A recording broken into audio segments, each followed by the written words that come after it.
যে হে তরুণ ছাত্র সমাজ, তোমার প্রতি ফোঁটা রক্ত, তোমার প্রতিটি সেকেন্ড আল্লাহ সুবহানাহু ওয়া তাআলার দেয়া আমানত।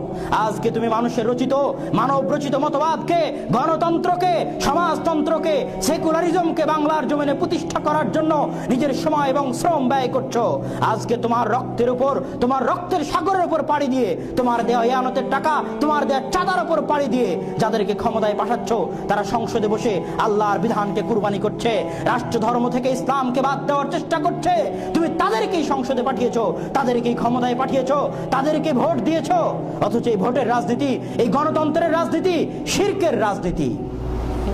আজ তোমার প্রতি ফোঁটা রক্ত, প্রতিটি সেকেন্ড আল্লাহর দেয়া আমানত। কার পথে ব্যয় করতে হবে?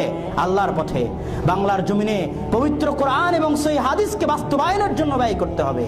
তাই তরুণ ছাত্র সমাজের প্রতি উদাত্ত আহ্বান থাকবে যে আল্লাহ সুবহানাহু ওয়া তাআলার এই দেয়া আমানতকে আল্লাহর রাস্তায় ব্যয় করার জন্য, আল্লাহর পথে ব্যয় করার জন্য আল্লাহ সুবহানাহু ওয়া তাআলা আমাদেরকে সেই তৌফিক দান করুন।